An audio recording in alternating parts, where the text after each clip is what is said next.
Hello, welcome. So this will be a special episode of the Smoking Room again. Today we will be talking about the Epitaph. And not only we're going to talk about how to solve the Epitaph, because, that part is easy. That part's It's old not news that now. easy. It's... Okay. It's not that easy. You only need to look up a map of Taiwan. And understand Japanese. Okay. So, but before we get there, this is your host, Mushroom, and we also have... Des. Hi, I'm Kirby, and I think this is my first time on the Smoking Room, or really any of the Umineko content on this channel. So if you're seeing me for the first time, hello. We turned Kirby into a smoker. Congratulations, everyone.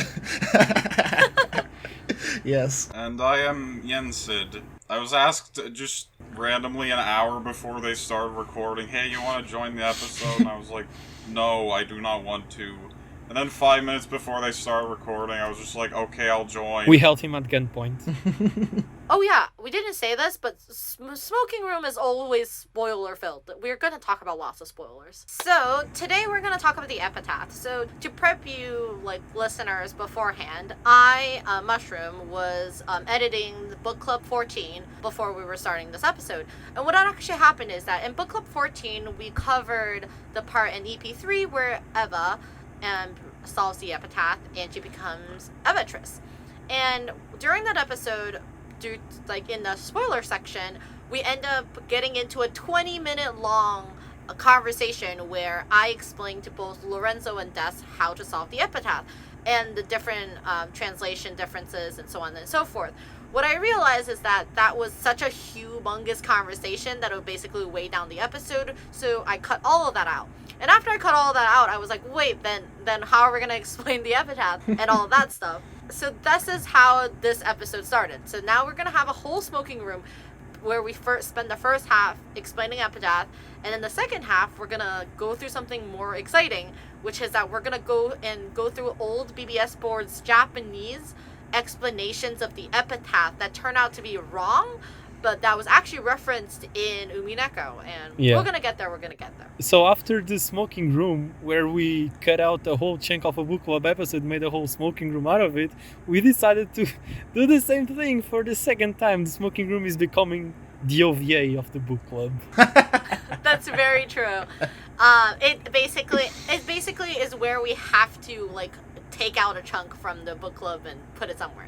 So before we dive into explaining the Epitaph, I wanted to ask what everybody's knowledge on the Epitaph is. So Des, I know I explained all of the Epitaph to you last time, so what's your knowledge on the Epitaph now? I think I get the Epitaph now, but before being explained what the Epitaph was all about, I was like, this is fucking stupid. But then Mushroom told me how to solve, and I was like, okay, maybe this is not that stupid. Even when it was fully explained to me, I just felt like, okay, how was I ever going to get this? I don't understand. I'm basically another himbo of the episode, because, when I was, trying to solve through Umineko in the first place, I was just like, this seems to have no benefit to me and seems like a very fucking vague and silly riddle. I am not going to attempt to solve it. Yeah, pretty much. I still, same. barely remember what the actual explanation was. Wow. Okay, cool. You're just the person we needed. Yes, exactly. You are exactly the people we needed. It would be really silly of me to explain it in front of two more people who actually knew how to solve the Epitaph. Mm-hmm. Before we start solving the Epitaph, I would like to talk about translations in general. So we all know that the original translation of the Epitaph is, the original version of the Epitaph is in Japanese. True. And the thing about the Japanese Epitaph is that the Epitaph involves it involves wordplay and involves basically arranging letters and so on and so forth. So those are the type of things that are very intricate and kind of difficult to solve. So there's actually 4 different translations of the Epitaph. How I knew about this is because my friend Dubs, who is currently reading Umineko, when the Epitaph came up, he asked me, he was like, oh yeah, is it possible for me to solve the Epitaph? Or if it's possible for me to just read the English translation to solve the Epitaph. So I was like, oh, then let me just find you the translations. And that's how I found out there was 4 translations in total. The first translation is the Witch Hunt translation. So back in the day when Witch Hunt first started translating Umineko, they translated basically a literal translation of the Epitaph. That's a translation without knowing the solution. And then later on, when EP7 came out, Witch Hunt ended up going back to revise their translation, which I think is also similar to the translation that was used in the manga. And then there's also a Steam translation of the Epitaph, which is interesting because the Steam translation of the Epitaph comes so late. Like, it came out like in 2019, and that version of the Epitaph changes bits of the wording of the Epitaph. 2019? It's that recent? God damn. Or maybe 20. No, it's 2016. Oh, 2016? Okay, 2016. That's also still very late. Mhm. That version of the Epitaph has changes a lot of wording to make it. You'll be able to solve it better in English. So you'd have an advantage with the Steam translation? No, not really. We'll get there.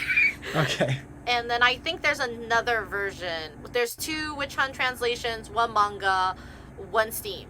So when I send all of that to my friend Dubs was like, oh yeah, so it's actually kind of cheating to know all the differences, because if you see what the differences is, you actually know those are the parts that you're supposed to focus on to solve it. Wait, I have a question. So from the 4 different versions of the Epitaphs, only the manga and the Steam version were written knowing what the answer was. Is that correct? No, the Witch Hunt 2 also. The second one? Okay. Yes. Thank you, Professor. Okay, I know that this isn't an official translation, but does the Umineko project have a different translation, or is it the Witch Hunt translation again? From what I'm looking at, it seems to be the Witch Hunt 2. Yes, it should be the Witch Hunt 2, yeah. Because the biggest telling part about if you can tell if it's the Steam translation or if it's the Witch Hunt translation is that if you read the 9th Twilight, so the 9th Twilight for the Steam version says, on the 9th Twilight at the journey end, you shall attend the power of the Golden Land's treasure once and for the last time. So that's the Steam version. But the original version that basically is more literal to the Japanese version would either be something like, in the 10th Twilight, the journey shall end and open upon the land of gold, or on the 10th night, the journey will end and you shall reach the capital which the gold dwells. So those are older versions. That sounds so wrong. Doesn't it sound super wrong hearing the version of the Epitaph you didn't read? Yeah. Oh yeah, definitely. Like, oh, I guess so. Because I'm hearing this like the capital of gold. Ugh. Should we read out the Epitaph again, just for people who don't remember it? Sure. Okay, but do it in a very dramatic voice. You gotta really... Behold the sweet fish river running through my beloved hometown. You who seeks the golden land, follow its path downstream in search of the key. As you travel down it, you will see a village. In that village, look for the shore the 2 will tell you of, and there sleeps the key to the Golden Land. The one who obtained the key must then travel to the Golden Land to acquaintance with these rules. On the 1st Twilight, offer the 6 chosen by the key as sacrifice. On the 2nd Twilight, those who remain shall tear apart the 2 who are close. On the 3rd Twilight, those who remain shall praise my noble name. On the 4th Twilight, gouge the head and kill. On the 5th Twilight, gouge the chest and kill. On the 6th Twilight, gouge the stomach and kill. On the 7th Twilight, gouge the knee and kill. On the 8th Twilight, gouge the leg and kill. On the 9th Twilight, the witch shall revive, and none shall be left alive. On the 10th Twilight, at the journey's end, you shall attain to the power of the Golden Land's treasure, once and for the last time. The witch shall praise the wise and bestow 4 treasures. One shall be all the gold from the Golden Land. One shall be the resurrection of all the dead souls. One shall be the resurrection of the love that was lost. One shall be to put the witch to sleep for all time.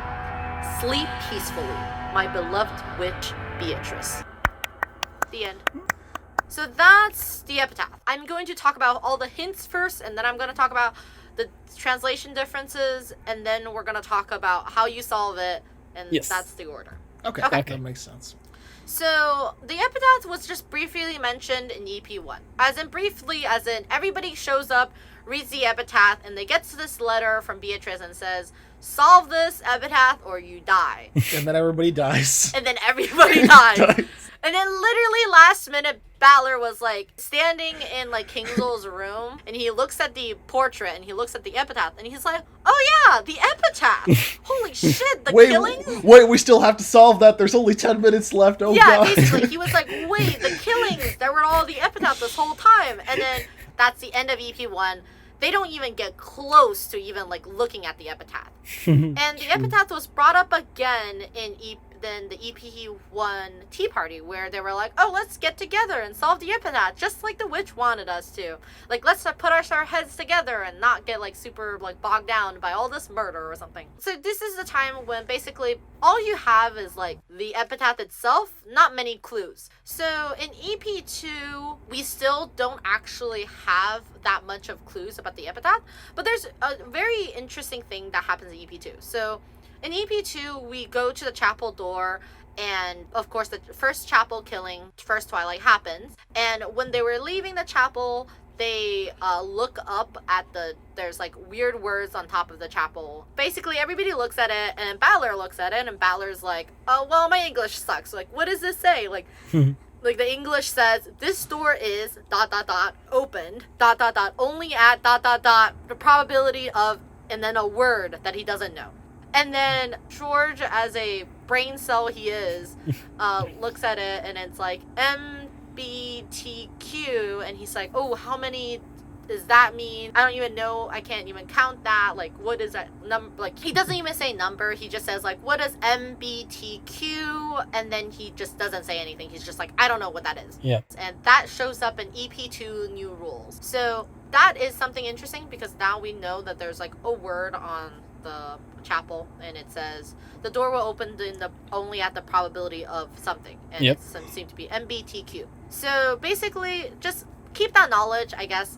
We won't use it for a while, and then we can jump to EP3. So EP3 is basically where we learn a lot about the epitaph, because in EP3 we actually have a scene. Like, finally, the family sit down and they're trying to solve the epitaph. So the siblings sit together and they talk about the epitaph with their spouses. So this is also where we learn that there's a mysterious mansion, hidden mansion on the island, and it's called Kuadorigen, which kind of sounds like quadrillion.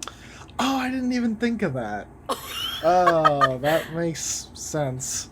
Yeah, so Kuadorigen, quadrillion, but yes. So in EP3, this is where all the parents actually sit down and talk about the epitaph, which is where a lot of epitaph theories spawn from that conversation. Yeah. And they talk about like what could be the Sweet Fish River, and they talk about like their beloved homeland, and then they talk about like, oh, they're from like Odawara, but then immediately everybody shoots it down. They're like, oh, nobody cares about nobody cares about Odawara, like dad didn't care about it, nobody cared about it. And then they talked about like, oh, Sweet Fish, it's like a freshwater water like place.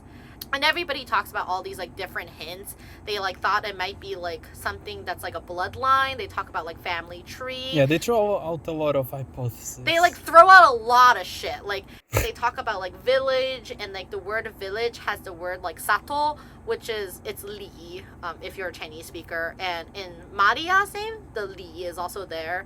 And then they were like, oh, like Maria's name is like Rosa's own choice, and like only the characters was chosen by King Zol, blah blah blah, all of that. And also, Kirby, just to blow your minds out, did you know that King Zol actually literally just means gold that's hidden? That's literally his name. That's great. Yeah. Just pretense, I read this whole thing in Chinese, and I'm a Chinese speaker, and I read enough Japanese to get by, basically. So this is how I'm gonna explain all of the word and character meanings, and I'm explaining it both from a Chinese perspective and a Japanese perspective. Right. But yes, so they talk about anagrams, and then they talk about like playing with letters and blah blah blah blah. Eva, something finally pops in her head. She realized something about Sweet Fish River, and then she gets an atlas, and then she solves the epitaph. So that's all the clues that EP3 gives you. Okay, so up until now, the clues we have is what the word that's missing up above on the chapel is a word that is part of a sequence, and said sequence starts with the letters George gave us. We got the clue that we might need an atlas, and we got the clue that it's a word play. The key is a word play. Yeah, Okay. And then something, something, sweet fish, river, something, something. Yeah. Yeah. So that's every single hint you basically get in question arc.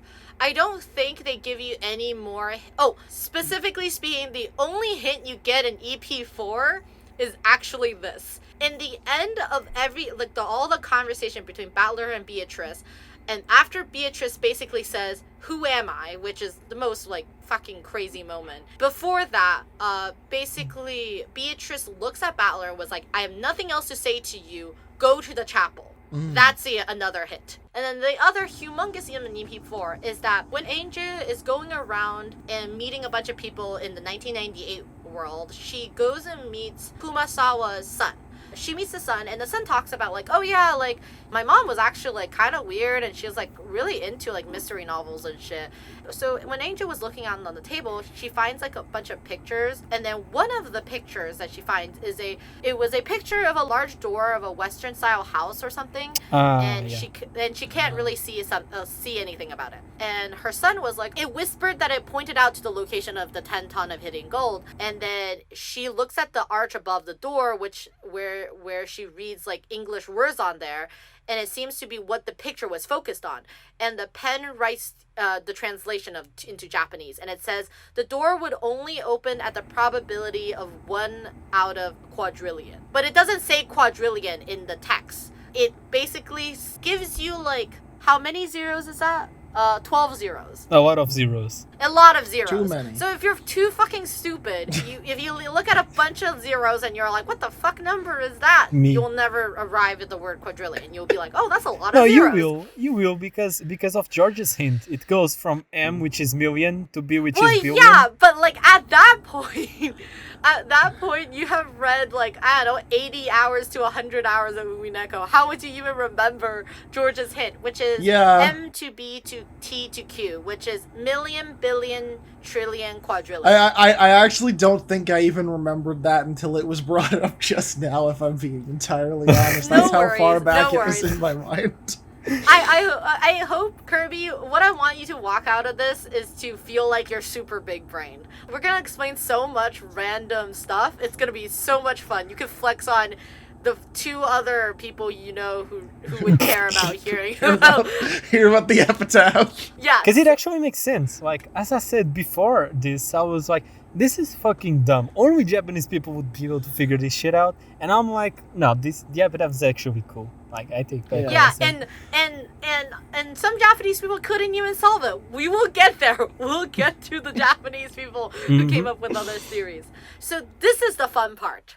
Anja says, I tried to solve it many times by myself, but I never had a clue what it meant. And it seems like many witch hunters try to solve it as well. I also found theories like La Plata theory and Owari theory in certain books. However, neither of those theories were conclusive. And these are the 2 theories that actually exist, right? Yes, so remember those 2 theories, La Plata theories and Owari theories. Yeah, Alright. These are theories that fans made, and Rikishi was just like, I'm gonna reference them because I'm a cool author yet, still. Yeah.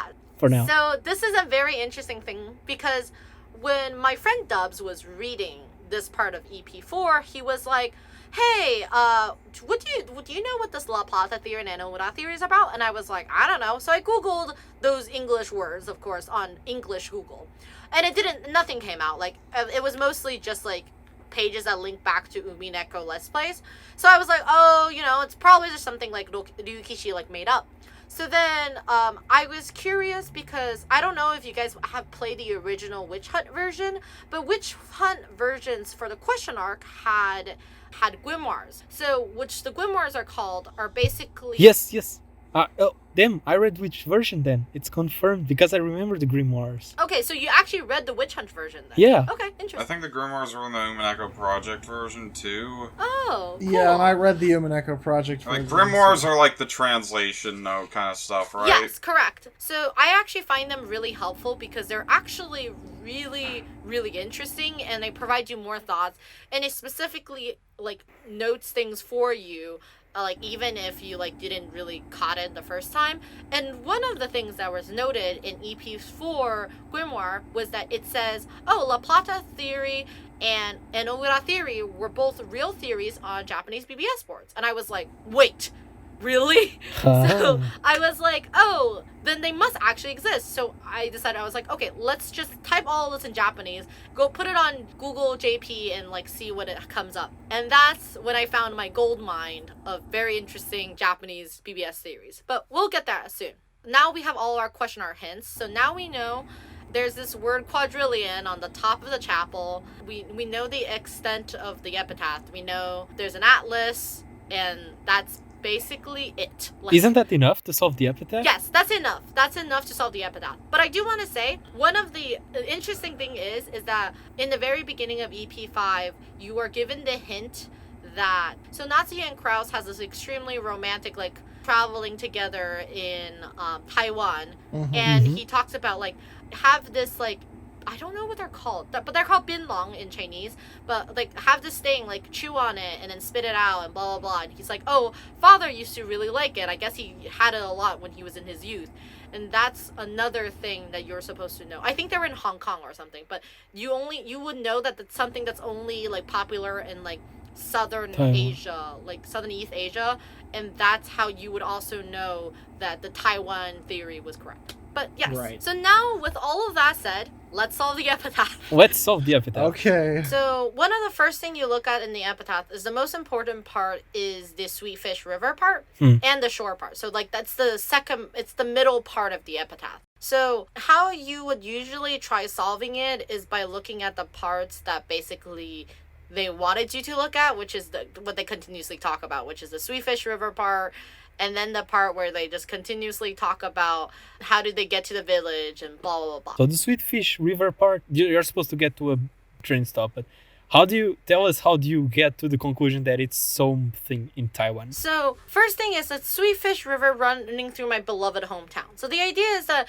they talk about in EP3 where the Sweet Fish River running through my hometown, and then later on they get to talk about the sweet fish like going up and down, and they're like fishes.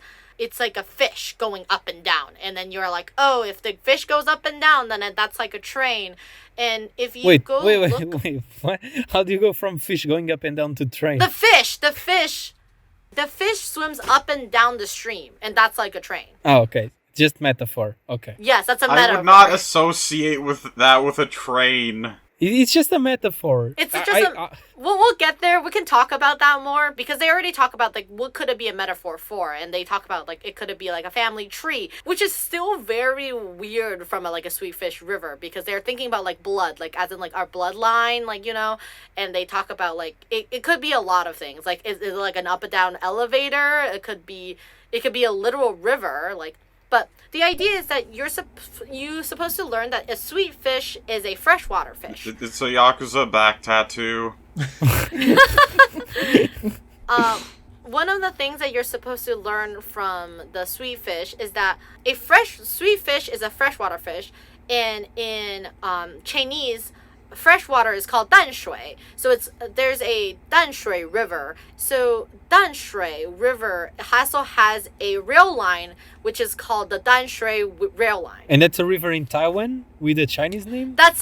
Okay, so pre-explaining all of this. So Taiwan uses Chinese characters and they speak Mandarin. So or they speak Mandarin and a Taiwanese, their own like dialect. So the point is that if you want to solve the epitaph, people keep asking me like they're like, oh, if I'm American, could I even solve the epitaph because I don't know Japanese? I'm like, Japanese people can't even solve this epitaph if you don't know English. And you can't solve the epitaph without knowing English and knowing Japanese and like knowing how like characters work. And like maybe some bits of Chinese. There was no way I was ever going to solve the epitaph. I just kind of like saw it and observed just the fact that this is probably something that is meant for like a very large group of people over a prolonged amount of time in a fandom to solve. Yeah. So I just didn't even try. This is where I'm gonna blow your minds now. So one of the things that is mentioned a lot in the whole like conversation about the epitaph in EP3 is that they keep talking about this word like village and shore. They talk about village a lot because in Maria's name there's a word village in there. Like and Li, and they talk about the shore, which is An. So if you guys type in, instead of typing village and shore, type in the Chinese character. I would basically give this for you right now as a exercise. If you have come to the conclusion enough that you were like, oh, maybe it has something to do with a train station, type those 2 words, copy those 2 words that I just put in the smoking room chat, and then type the word station and then put it in Google and see what's the first thing that comes up. Okay. So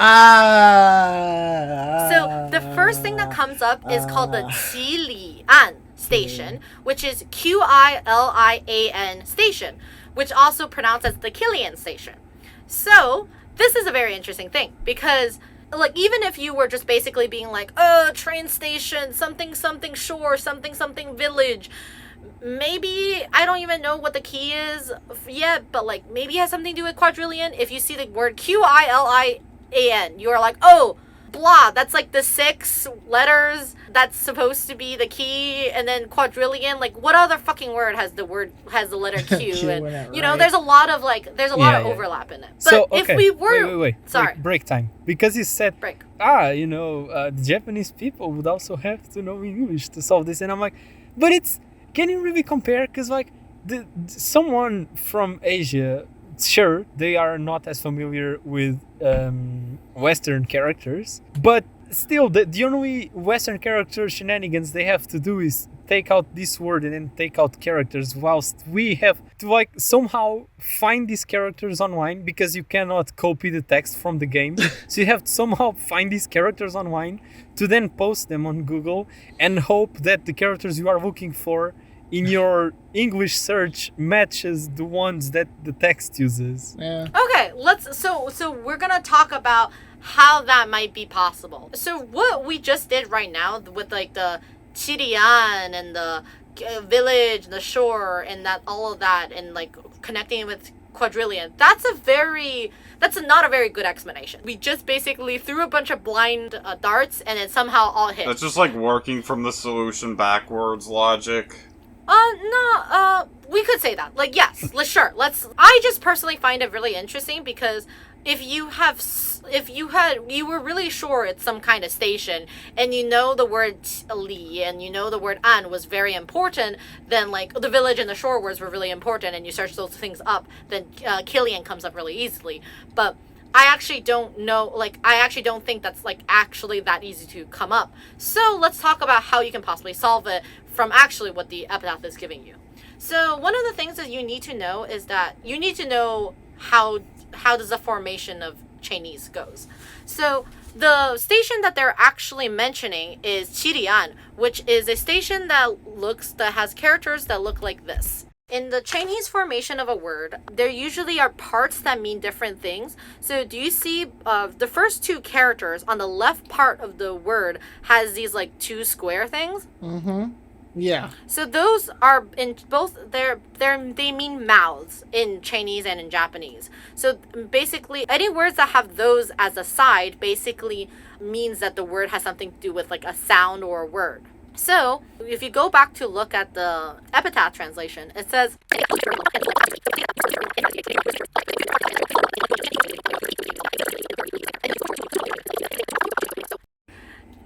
I know, it's so great. I fucking hate riddles.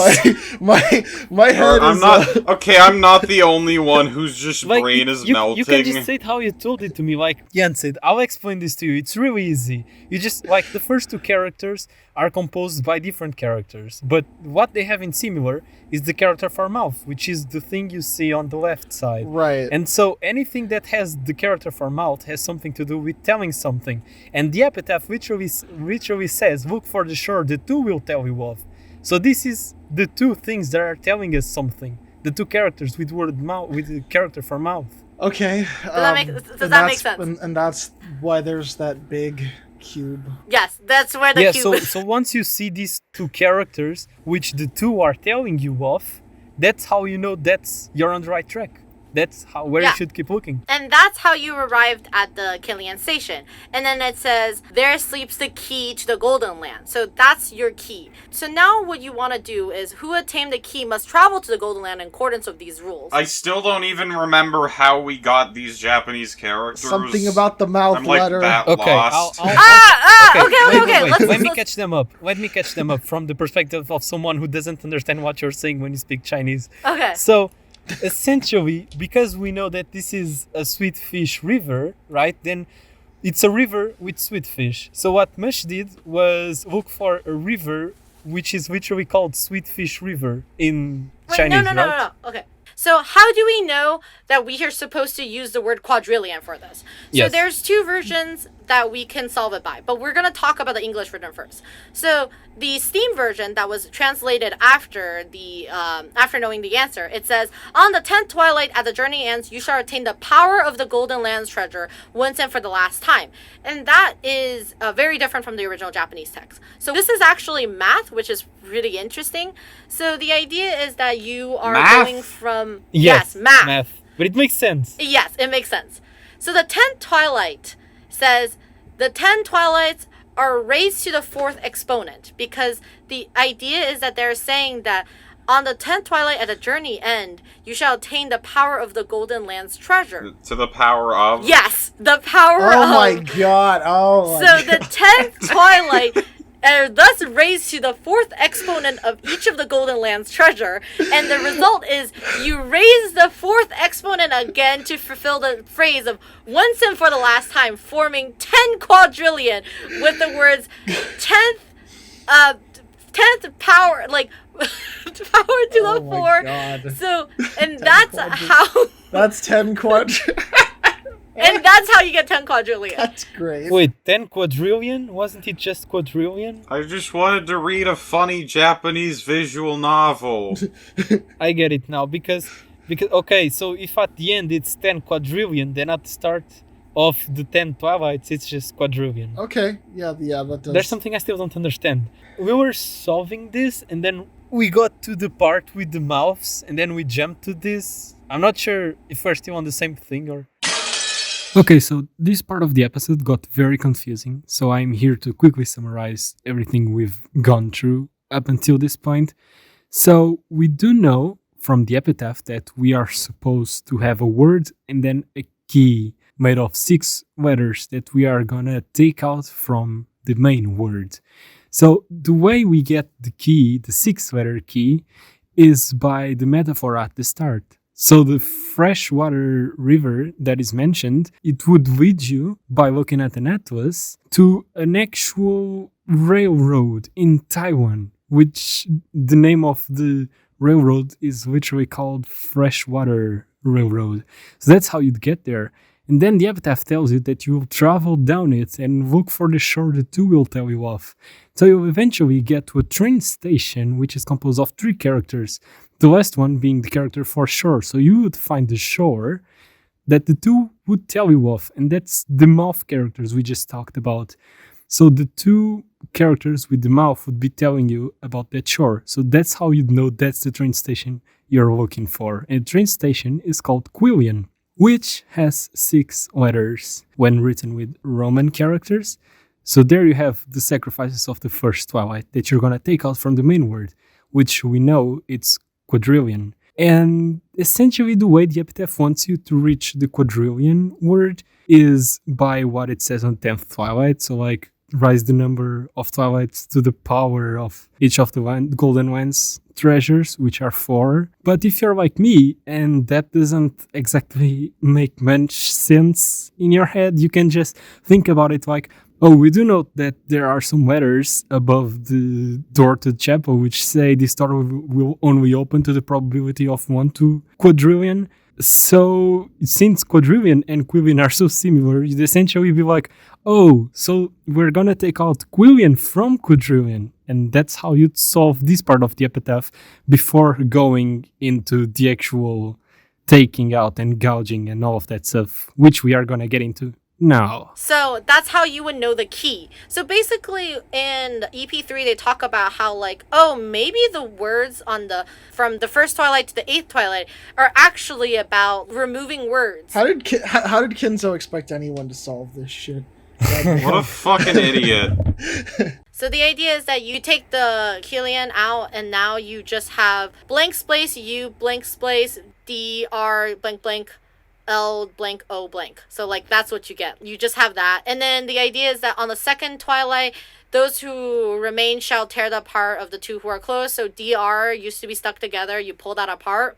Yep. I hope you guys are looking at the chat log because it will make your eyes so much easier to understand if you weren't just hearing me saying blank blank all the time. Yeah. Listeners, please look at the screen. There will surely be text on screen. So yeah, this part is the English part now. So this is the easier part. See, but you don't have to know English to do this. Sure, but you sure, do have sure. to know Mandarin to... So there's that fucking, like, list of media you need to know before reading Umineko.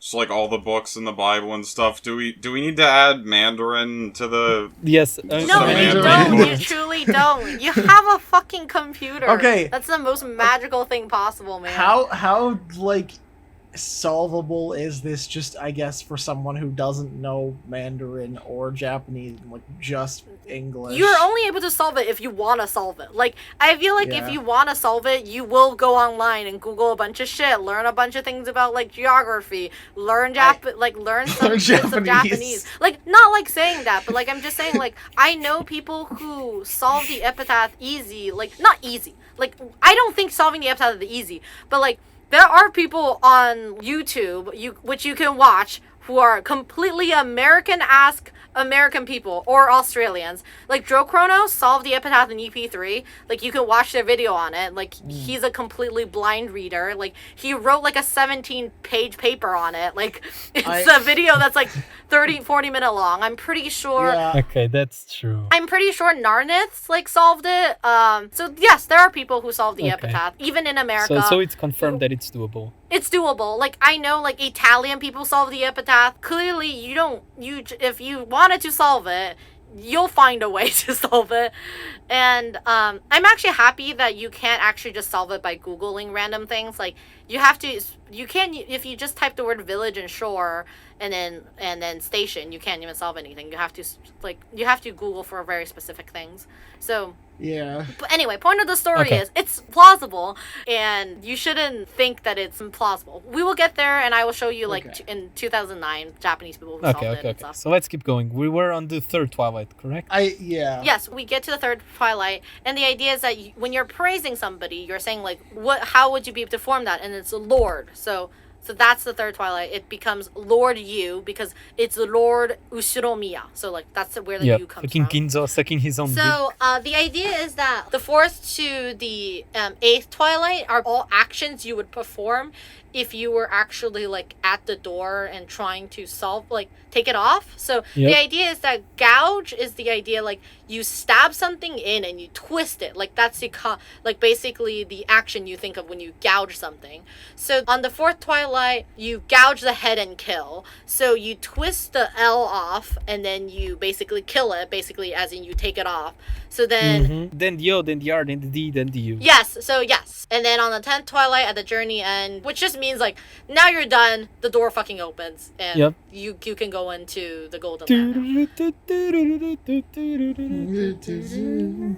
So that's basically how you solve the Epitaph. Does that kind of make sense to you, Kirby and Yesid? Yes. Yeah, that makes sense. Yeah. So pretty much to solve it, you have to like it's not exactly like the I guess the murder mysteries where you can probably just keep throwing your self at it with just the information that is presented to you in the game, and you'll figure it out. You have to like actually go like on online stuff and search. That makes sense. Yeah, I mean, I think one of the biggest hints about it is the fact that you see that Eva couldn't solve it. Eva had to look at an atlas to solve it, and that's a very big hint. Yeah, I think that probably should have given it away from me. Like, I think, as in like, that's not something that you could just like come up in the top of your head. Like you have to go look at an atlas. This is why I fucking hate riddles.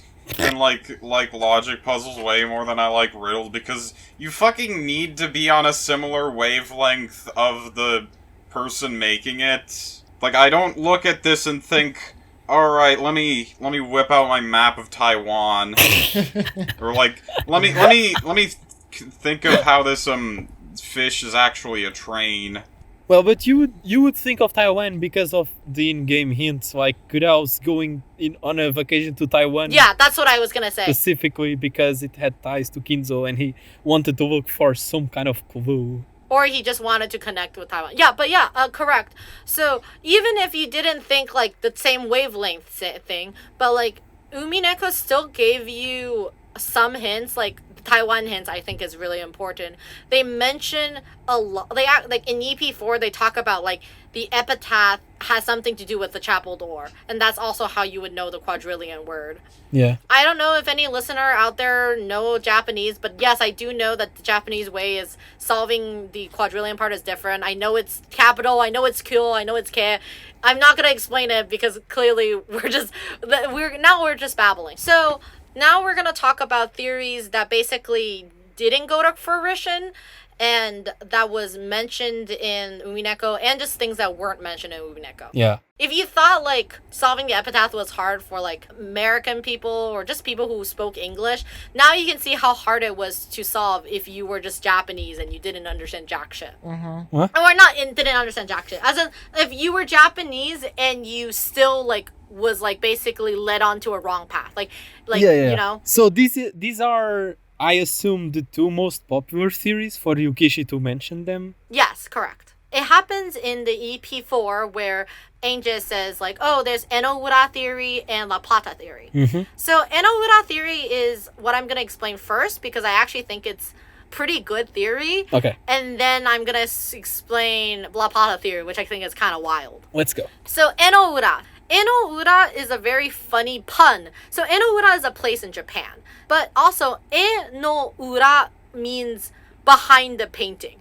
So the idea is that they're like, oh, the key to the golden land rests behind Enoura, like rests behind the painting, like as in Beatrice's painting. So the idea is that it starts from a train line. So the idea is that like, oh, nostalgic river of the sweet fish that runs through my hometown. And so you know how Odawara is the hometown they mentions? Like that, like even though they thought Kingzo didn't have a lot of connection to. But the idea is that still like Tokaido main line is like, it's the line that runs through like Odawara. So this theory also still rests on the idea that you would arrive at the station, like the train station theory. So essentially the story mentions Kinza's hometown and people took that and found the train station. Now we're looking at the train rail that passes through that station. They still arrived at the train station idea, but instead of searching it from, I don't know, Taiwan, which is a place that were never mentioned, they started in Odaiwara, which is the place that they actually mentioned in the story, which is where they said like Kingzo didn't have that much like a connection to, but it was at least a place that was mentioned. Mm-hmm. Okay. Does that make sense? Yeah. So the idea is that you start from the Tokyo Dai main line. So the down line is the other side of Tokyo. So therefore you're heading towards Atami, and then you will soon find a village. So like the idea is that the map symbol looks like two, like this is basically like more thoughts of you like basically know Japanese like characters, and it looks like there's like a pair, and the idea is like you think about when you say the pair who to speak because of the mouth, you see the pair, and then they're like, oh, what? It's right there. I'm so confused. What the fuck? It's okay. I told you, like, this has something to do with, like, more, like, you have to understand, like, Japanese, like, map systems. So, I'm going to show you what Sato looks like. I can't explain this because it's a lot of Japanese understanding and what they look at, like, pictures. The epitaph has a cultural barrier. Yes. Kinzo be like, yeah, the epitaph is easy, just no Japanese. Well, yeah, if he was talking to his fucking children, then I hope they fucking understand Japanese. Okay, fair. Did I just see a Buddha swastika in the Japanese train symbols? That's basic. It means a Buddha symbol. It means a Buddha. It's basically just it's a Buddha. Yeah, but just seeing that while you're scrolling by just catches my attention. Yeah. It just means a temple. It's the same in China too. If you look at that, that's a temple sign. I'm waving my temple flag around. What are you complaining about? Okay. So then you go down the line of the train, and you're supposed to find this symbol. But this symbol is supposed to be the symbol for dock. Yeah. And it kind of looks like this character, which is the village character. So it kind of looks like it. People think. God. Okay, How much of a stretch? I can kind of see that.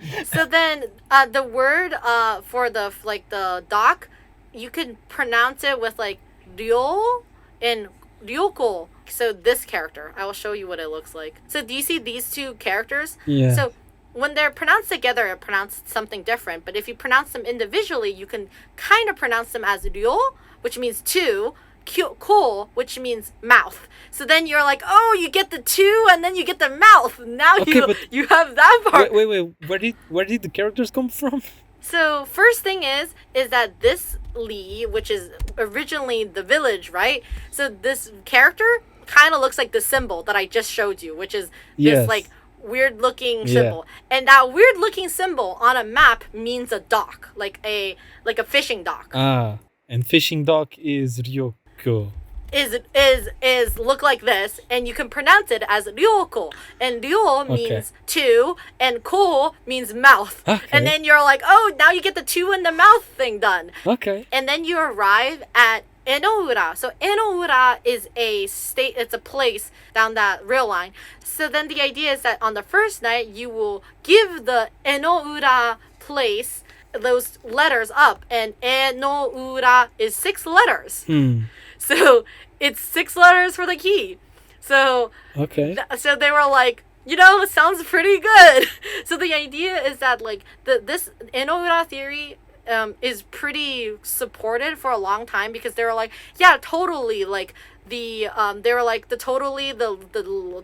way to lead down to the Golden Land is totally just behind the fucking painting. Like, you know what I mean? Okay, but wait, because we got to the 6 characters for the key, but we still don't know what we're gonna remove the characters from. Correct. And this theory never gets to that point. So it doesn't actually have the second part of the theory. A lot of these theories don't actually know which is the word that they're supposed to take away from. Okay. So this one is like, they're like Enoura and blah, blah, blah. So this theory was backed up a lot by a lot of people, because they were like, it makes a lot of sense. There's a 2-mouth thing too. Like it sounds pretty legit. And also because of the hometown that they mentioned. So that's the theory. Okay, that's interesting. So that's the theory that they was mentioned first. So that was mentioned in the EP4. Okay, now it's time for La Plata. La Plata theory gets fucking wild. Yes. Okay, so let's go. La Plata theory says that maybe the key to the Golden Land is actually the La Plata River, like the Reno de la Plata in South America. What? Yes. What do they do with that information? South America Seconia reference? Yo! Okay, so I'm gonna do the same. I'm gonna basically plug a really shitty translation version, because I didn't do this translation. I just Google translated it because I'm lazy, but I'm gonna explain it with more explanation than ever. Okay. So you can understand what I'm talking about. The idea is that the Plata theory starts with like the word like the the freshwater fish, like that fish is a Japanese fish. Ayu is a Japanese fish. Mm-hmm. So they're like, okay, the nostalgic hometown, easy. That's Japan. It's just the whole ass country. Okay. Wait, you forgot to explain something. So Ayu literally means sweet fish, is that it? Yes, that's the sweet fish. I use the sweet fish. The sweet fish is a Japanese kind of fish. So if they are talking about the sweet fish that run through my hometown, then the hometown is definitely just Japan. Okay. And then you're like, okay, then you start from the Japan. So then you think about like, oh, the fresh fish water. It's a line that runs across the whole earth from east to west, centering on Tokyo, the capital of Japan. So then where does that go? If you loop around the world, then you get to the other side trade, which is like if you start from Japan and you loop around the world, then you get to like South America. South America. So then this is the cool fun part. Why are we looping around the world? Because you're basically like because you're following down the Sweetfish River, like.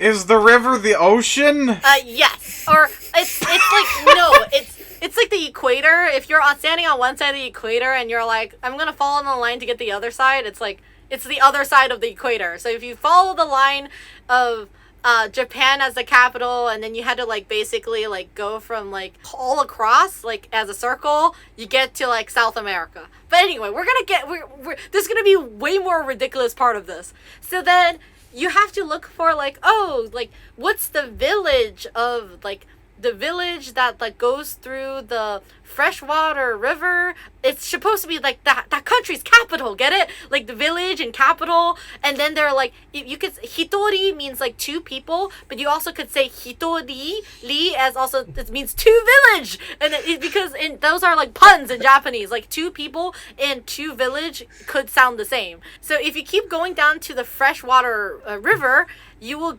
get to Buenos Aires, which is the capital of Argentina. That is so dumb.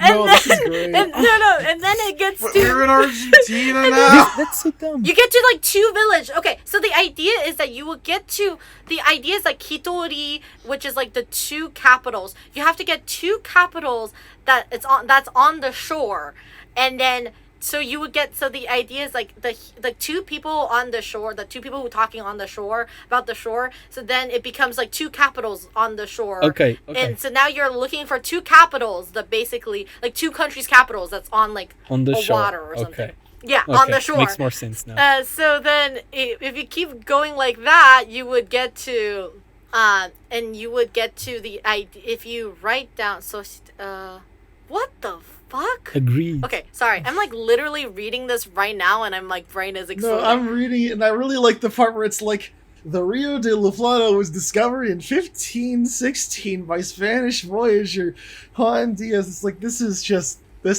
Yeah, so you God. go all the way from the Atlantic Ocean to the Pacific Ocean. Yeah, so then the idea is that if you keep thinking about the two people who are talking about the shore, you are supposed to find two, like the two capitals, and then between that there is Rio de la Plata. And then if you get to Rio de la Plata, then you see the word, but then the word plata is not 6 letters, it's only 5 letters. So the idea is like plata is like silver, and silver is 6 letters. And silver is the key to the golden land. So then you just take off all of the letters of silver and you have nothing. But yeah, so that's what La Plata theory means. And it's kind of ridiculous. I will explain it. Why did Ryukishi even acknowledge this? This is canon. This is so dumb. This theory is canon to Umineko. Why would it even be English? I'm sure there's many more languages in which the word for silver has 6 letters. Like, what is this American-centric way of looking at But this? like the idea, but the idea is that like the whole thing is that Kingzo loves Western. Yeah, he loves Western stuff. So clearly, he loves European stuff, not American. I mean, this is not even American anymore. This is South America. Yeah, this is South America. which just makes it more dumb that they would pick silver, which is a North American word, or I guess from England, not South American. I mean, as we all know, no one speaks English in Europe. Yeah. At the time this was written, did we even know that Kinzo fucking had a big boner for Italy? Like, probably not, I assume. Anyway, let's keep going with this theory. So you get, yeah.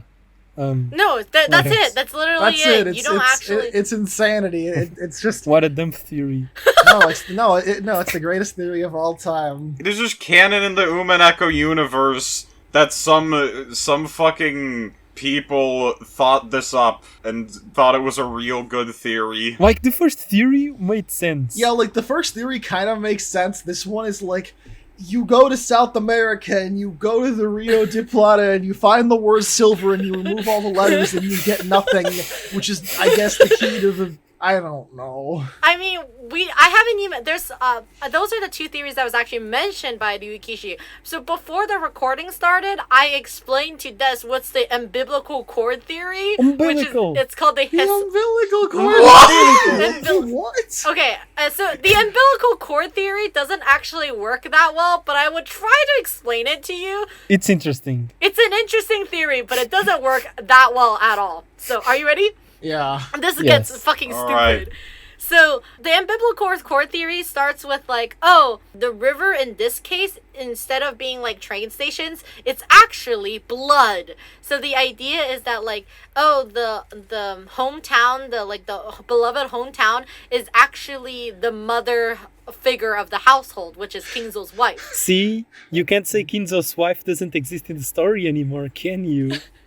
And then if you go down of like, you follow the river downwards, it means like you're following the blood downwards, like you're like, and if you keep following down, you get to the village where like you will find the village. And the idea is like a village is where people live, so it's the womb. So you have arrived at the womb. Yes, because people live in the womb. This sounds like a parody of what people think feminist literature is. But yes. Well, it gets even fucking wilder. So you know how like in the Epitaph, there's the part that says, in the village you would look for the shore the two will tell you of. So the two mouths. So like, think about it, two mouths. You're following it, and it's the mother's mouth and the child's mouth, and it's the connection between the child and the mother. It's umbilical cord, and then that's where like the golden land lives. And then maybe you have to follow like Kingzo's wife's bloodline down, like, and then to see like who are the people who are down there. Maybe you use their names as keys, and you pick 6 people out of their names, and blah blah blah. And so that's the idea of the theory.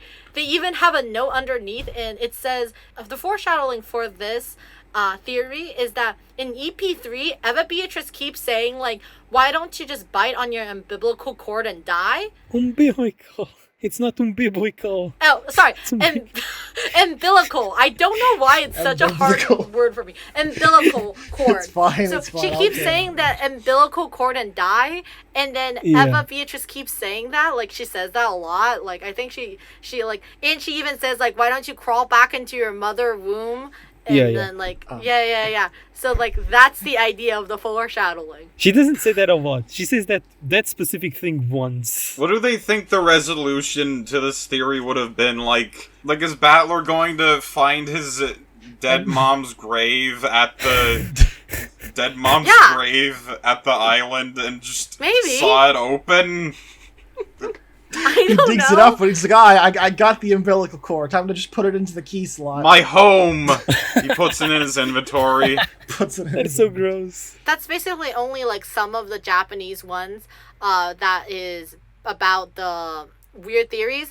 But the interesting thing is that you can, if you go on to the Umineko info, that's the Japanese version of the wiki, you can actually see like the BBS board, which is that saying like, in 2009, May 21st, some Japanese person said, I'm right now just like studying over like studying overseas in Taiwan right now. And now I'm thinking about it. Have anybody talked about the idea of like Taiwan, Taipei, like epitaph theory yet? I think it's, and this is how they solve it. Like, they're like, oh, look, like Kilian, maybe that has something to do with Taiwan. And then if you go down to see like the Umineko info, where you read a bunch of Japanese people's random comments, and they're just like, holy shit, how the fuck did they solve this in 2009? That's insane. Good job for that one person who like studied overseas in Japan. Okay, wait, so I see the BBS dates are there, and the fucking epitaph was solved on my 7th birthday? Oh, Nice. That's so cute. Nice. That's amazing. You know, there is something I did want to bring up about just like the epitaph, kind of as a closing thought, but only when we're done with like all of our theory stuff. Okay, is there any other stupid theory you want to bring up? No, the rest of the theories are more Japanese. I can't even begin to explain to you. Yes, please But do. I would like to mention this. There are theories that are called the Saturday theory, which is that the first 6 the first 6 that you're giving of a sacrifice are actually the 6 days of the week. So if you say Ogonkyo is like, and instead of saying Ogonkyo, you say Ogon no go. Ogokyon is Golden Land, right? Ogonkyo means Golden Land. Yes, Ogonkyo Okay. means Golden Land. But then if you say Ogon no kyo, and then you read it a different way, and instead of becoming Ogon no go, it actually becomes a parallelogram, which is just very weird. And then you're supposed to like take out a bunch of words from the Saturdays and blah blah blah. It's like a weekday, blah blah. That's a theory. I just wanted to put that out there. There's a lot more theories. There's a whole fucking theory that involves a different place in Japan that's even longer. It's called the Owari Theory, and I'm not gonna explain it, but Owari is a place in Japan, and it's in Hokkaido. Like, it's a place in Hokkaido. But the idea is that Owari is mentioned because Owari in Japanese also means the end. So on the 10th Twilight, it says when the journey gets to the end, the journey gets to Owari, which is a place in Japan. And they're like, so what would be the 6 letters that's supposed to be the key? The key would be, instead of being Owari, which is only 3 sounds, it would be the end, which is THEEND. That's 6 letters. So that's the key. So that's another theory. And there's even more. Is there any archival of, like, English theories on, like, Chan boards? I don't know. I really wish there were, and maybe they were on lokenjima.org before they shut that whole place down. The site's archived. I mean, yeah, I guess so. So maybe we can go on there and to look at it, because I have read a lot of weird Chan board, like 4chan theories about like all the Beatrice theories. I read a lot of them. They're pretty funny. I also have read Chinese like theories, like they are really weird. That's why for the longest time I totally still love the theory that Amakusa is actually Kiriya's son. I still think that's a hilarious theory. But yes, you'll have to get into that another day. okay, yeah, we'll talk about it. The Amakusa Kiriya son theory is a great theory. So, Kirby, what was your closing thought? It's just something that I was thinking of while we were talking about how to solve the epitaph, and I just wanted your guys' opinions on this. Like, I feel like, and maybe this is just me, having the epitaph having it be at least partially something you have to like kind of do internet research for, and maybe you guys won't agree. Maybe this is just for me is at least a little bit counterintuitive to how I went into Umineko, because Umineko, like, I guess. And it would be fine if it was still like something that was coming out, but Umineko being a solved mystery, I am like hesitant to look up anything about it at all, because like I could look up like station or something and pretty much just like get the whole epitaph solved for me. So I'm just curious. 100%. I'm just curious if you guys think that the epitaph is actually like technically harder to solve now that the mystery is fully out versus having it back in the day, because you have to be a lot more careful to research like what specifically you research and what, like, spoilers pretty much. Like, you don't want to be spoiled. Like, So you're afraid that like a wiki page might pop up or something? like if I tried to solve it, I might just like get a wiki page that just says like, oh, here's the answer, like right away while Googling it, which is yeah. I think that, like, the way that this mystery is made, or that the epitaph riddle was made, is that it was a riddle that was made to be solved by, like, a community, and, like, it seems like it does work for that, because it isn't, like, so cut and dry that they just get it immediately, because, like, if you don't get the first step or the origin point, you will go in very fucking wild places with the same inputs that seem to give off outputs that make sense. Yeah. But, like, I don't think it really works very well as, like, just it's not that intuitive as, like, I will give this riddle to a person for them to solve. Yeah, I don't imagine that it's a very well standalone. There isn't really that community aspect for solving Umineko anymore. Yeah, like, because it's just like, you just read it by yourself, or you're, like, reading it around other people who already know everything about Umineko and have already watched, like, seen 10 other people go through reading Umineko. Yeah. Yeah, I agree. I think... I don't. Sorry, Des, do you want to go first? No, you go first, because I don't agree. I mean, I could see what you mean by that, you said. I don't actually think... I mean, just like we said, like, the Epitaph is not something you just read it in a vacuum. Like, you read it through the long-ass journey of reading Umineko. Like, as in, like, it keeps coming up. And Ryukishi doesn't necessarily not give you chances to solve it. As in, like, Ryukishi doesn't explain it until EP7. At that point, you would have already racked up, I don't know, 150 hours if you were lucky. Yeah. I guess. And I don't even think people can solve it. Like, most people don't solve it. I did not solve it. Like, I'm not sitting here thinking like, wow, I'm so much better than all of you people. I have solved the Epitaph. I did not solve it. Like, I read it in Chinese. Like, I was a child. I like didn't understand how to solve it until like very later when I read like the solutions like 5 times or something. I also one thing I'd say about that makes it a little less intuitive is that like Umineko is like a closed circle mystery in like just a house over the course of 2 days. So like if this was like a more like open kind of narrative or of just people like trying to solve something with like freedom of movement, it would have made a bit more sense to me like look up external information. But like in a closed circle mystery with like taking place in a very specific location, No. I would have assumed that like all the information would be presented to solve it in the thing. But it is. I mean, it like all the information is presented in the story. I mean like all the information like contained exactly to solve it and not just like things that you would still need to look up. Yeah, but Sid, you have to understand that the story, sure, is restricted to this island on these 2 days, but the characters are not. And you do know that these characters went out into the world to look for clues. So it's not like, Yeah, but you know... It's more like mindsets that it's the mindset that the the story location would give you. It's the mindset that the story would give you versus the, you know. I mean, I personally think I do understand what do you mean by like you think Ryukishi had boxed you in here, but I do have to say like even if you didn't try to solve it at the end of EP4, I still think like Umineko gives you plenty of hints of where it could have possibly be, and it literally tells you like they're like Eva did not solve it until she had an until she had a atlas, like, and I think that's a very important hint, like as in saying like you couldn't have solved it until you have an epitaph. Like in EP5, like I even think like EP5 is a really good example. EP5 gives you so much hints because that's the second time when 2 people actually solves the epitaph again. Like it's like Erica and Bowler, like they solve the epitaph together and they go through the whole epitaph all over again, explaining all the fucking ideas. At that point they even tell you that it opens at the chapel. So then at that point you're like, oh, Quadrillion has to have something to do with this, and it's not like just like a one-off thing. Like that's the point where you actually make that connection.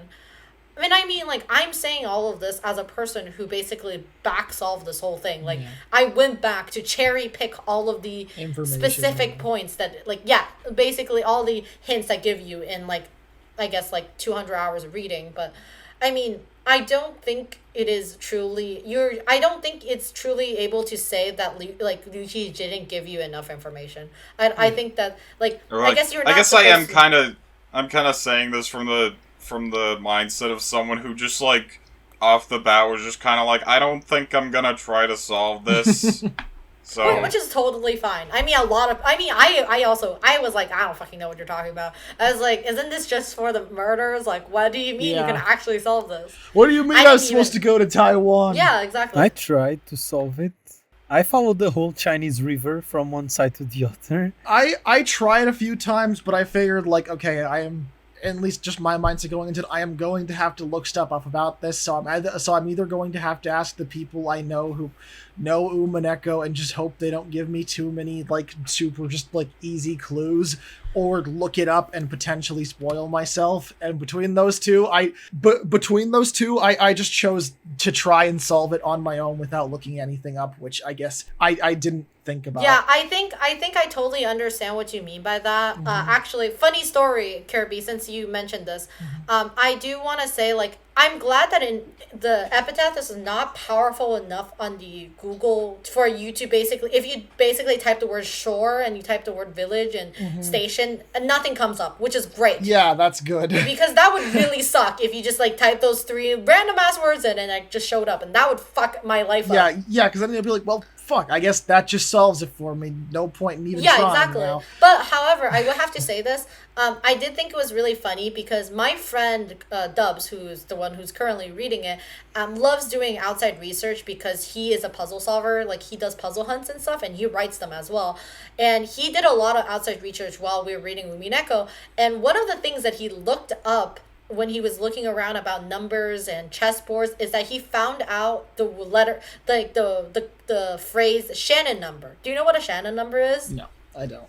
Yes. So the Shannon number is named after this American mathematician, and it's the idea is that in chess there's only like a specific amount of moves you can make, and the amount of moves you can make is 10 to the power of 120. Right. And that's called the Shannon number, and it's basically like the limited amount of moves you can make in chess. And when he found that out, my brain was like, fuck, because that's basically a really cool like Easter egg you're supposed to understand after you finish all of Umineko, and you're like, oh, I get it, it's the Shannon number, because there's only a certain amount of moves, and there's chess, and Shannon is the murderer, like, you know what I mean, like, it's like that kind of stuff. But it was really funny because when he found it out, he was like, huh, that's kind of cool. I wonder what that is about. Also, Shannon's, look, it's Shannon's name. We like Shannon. And it was just, like, meanwhile, I'm, like, sitting there, like, screaming into my soul. Like, could you imagine what I mean? Just like, oh my god, it makes so much sense now. It was just so embarrassing because I was just like, oh god, thank God, like, Umineko is not that popular enough that, like, he doesn't, like, after reading, like, the wiki page of Shannon number, it doesn't say, like, in popular culture, Umineko also has Shannon, like, do you know what I mean? Yeah. This was a TV tropes article.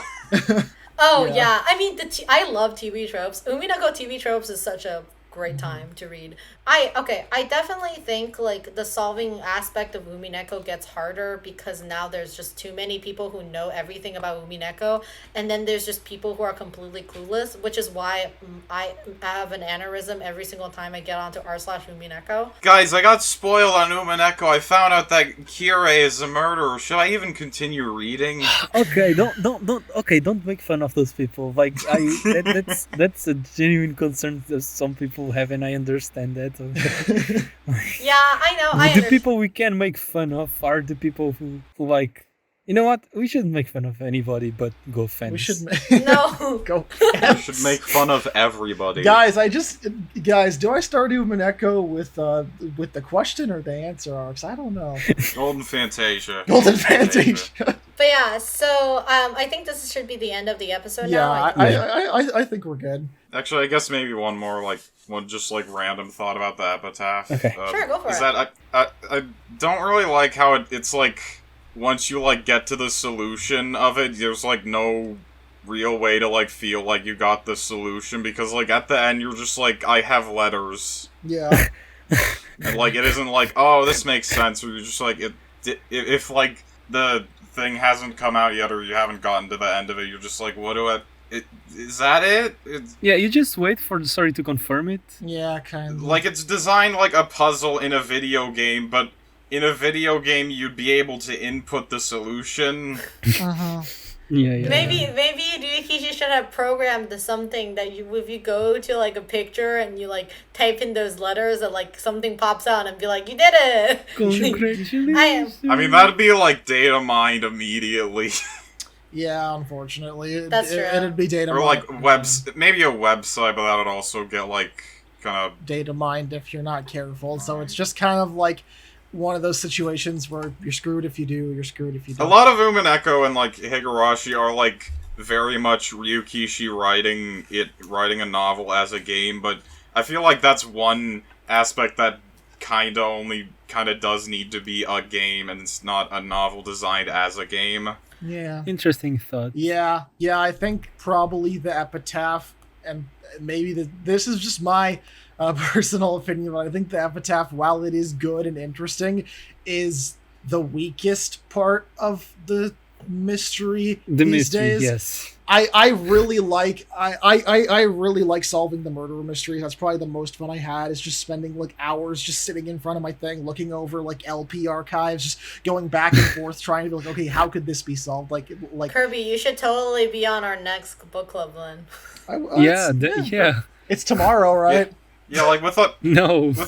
most of the mysteries in Umineko, it is like the mysteries kind of like lead onto each other, or like are tangled, where like if you figure out something, you actually like gain an understanding. Whereas like the Epitaph is just a riddle that is just like, oh, can we solve this? Which like would have been fun for the community, but like right now you just don't get anything from solving it. And I think that's the biggest thing for me, is the Epitaph the Epitaph feels like a community thing, but not really. Like if you solve it, you don't get like a name or like a date or anything that you're like, aha, this connects to the story, I know more. It's just like letters.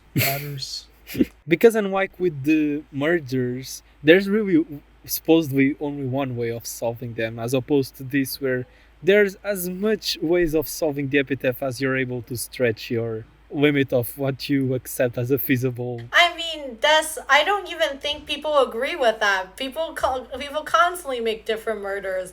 Where did you No. Okay. No. People constantly make different theories for murders because people forget stuff like Knox and the detective's authority, because realistically there's only one way of solving it that corresponds both to the game board explanation and to the heart of the story and to the Knox rules and to the like to all of that shit, you know? Yeah. I'd say the thing about the murders is that like solving them has like a very direct criteria that like if it's valid, it's valid, whereas like the riddle or the Epitaph is like an input to a code, and like you can't input it, so it's just like you wouldn't know like when you've ended. Yeah. Maybe we needed some other crazy Umineko character who could come up with rules for the Epitaph. Yeah, so I guess like the best way if you were a Epitaph solver is that maybe if you solved it before EP5, when you get to EP5 and they're talking about it and they finally get to like the chapel, maybe you're like, fuck yeah, I knew it was the chapel all along, because like at least like I read you all the other theories, none of them mention the chapel. Like No. they only have the key part, but they don't have like what's to open it. Like you know? What it is. All of them forgot about George. Yeah. Which, I mean, I don't blame them. So I mean, I guess that will be the most satisfying part if you were a Epitaph solver, is that EP5 will be a payoff for you. Yeah. So Yeah. I guess that's one way to see it. Yeah. I wonder how many people even solved it anyways. Like, actually got it. So I think this is the end of the episode. Thank you for listening. I hope you gained some kind of understanding of the Epitaph, the Japanese language, Chinese language, and English. And also, hopefully, Des will do a good enough job to cut this so it wouldn't be 2 hours long or to be too confusing. So yeah, thank you so much. I'm going to steal Lorenzo's sign-off line and tell you to see cats do crime. And I think we're it. Goodbye. Goodbye. See you. Fucking go learn Mandarin if you want to solve this. Bye-bye.